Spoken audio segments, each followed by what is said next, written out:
Assalamualaikum warahmatullahi wabarakatuh. Nama saya Adin Juli Wibowo, NIM 17.196. Ingin mempresentasikan PPT saya, PPT Perencanaan Pembangunan, yang berjudul Perencanaan dan Pembangunan oleh Politeknik Sriwijaya, link YouTube-nya. Yang pertama di sini ada definisi perencanaan. Perencanaan adalah tujuan untuk memanfaatkan suatu yang tersedia dan memperhatikan skala keterbatasan yang berguna untuk mencapai satu tujuan. Definisi pembangunan adalah perubahan dari suatu kondisi kemasyarakatan tertentu ke suatu kondisi yang dianggap lebih baik. Di sini ada definisi perencanaan. Perencanaan pembangunan adalah proses rumusan alternatif atau keputusan yang didasarkan pada data dan fakta yang akan digunakan sebagai bahan untuk melaksanakan suatu rangkaian kegiatan kemasyarakatan yang lebih baik.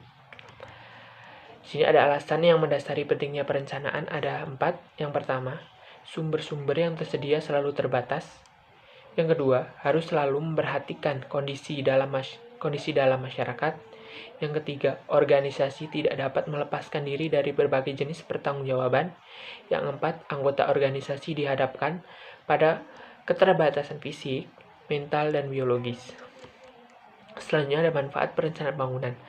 Manfaatnya yaitu, yang pertama, terhindar dari pemborosan waktu, uang, dan tenaga. Yang kedua, ada dimungkinkan dilakukan pemilihan berbagai alternatif. Yang ketiga, dimungkinkan perubahan yang perlu. Yang keempat, dimungkinkan evaluasi tindakan yang dilaksanakan. Di sini ada fungsi perencanaan bangunan. Yang pertama adalah mengarahkan kegiatan. Yang kedua, perkiraan potensi, prospek perkembangan, hambatan, resiko yang akan datang. Dan selanjutnya, memberikan kesempatan untuk mengadakan pilihan yang terbaik. Selanjutnya, penyusunan skala prioritas dari segi pentingnya tujuan. Dan yang terakhir, alat ukur atau standar untuk pengawasan dan evaluasi. Tipe-tipe perencanaan dan bagaimana cara penerapannya. Di sini ada sistem kapitalis. Di sini sistem kapitalis yaitu sistem mekanisme pasar lebih diutamakan. Perencanaan bangunan tidak dibuat secara terpusat atau pemerintah, karena semua modal di sini adalah orang yang mempunyai modal banyak di sektor swasta. Di situ adalah orang yang menguasai pasar. Terus negara atau pemerintah hanya menjaga keamanan, pertahanan, pengadilan, penarikan pajak, dan mengatur kebijakan moneter.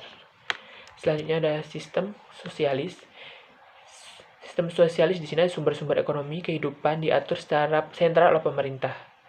Terus dianut planning by direction, yang terus terdapat badan rencana pusat dan tujuan sosialisme.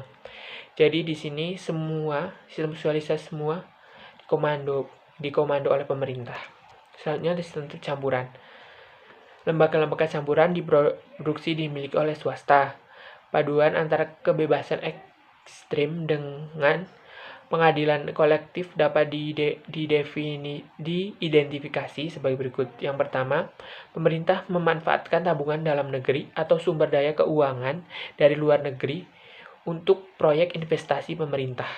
Kedua, kebijakan perpajakan, perizinan, kuota, kebijakan harga, dan upah untuk menstimulatif, mengatur dan mengendalikan aktivitas ekonomi sektor swasta. Mekanisme perencanaan dan pembangunan. Pendekatan publik adalah seperti pemilihan presiden, kepala daerah, menghasilkan rencana bangunan hasil proses politik, khususnya penjabaran visi misi dalam RPJMD. Yang kedua ada proses teknokratik menggunakan metode dan kerangka berpikir inilah ilmiah oleh lembaga atau suatu kerja yang secara fungsional bertugas. Selanjutnya partisipatif dilaksanakan dan melibatkan seluruh stakeholder antara lain melalui musrenbang. Terus proses top and down dan bottom up yang dilakukan menurut jenjang pemerintah. Sekian presentasi dari saya. Bila ada kurangnya saya mohon maaf. Wabillahi taufik wal hidayah. Wassalamualaikum warahmatullahi wabarakatuh.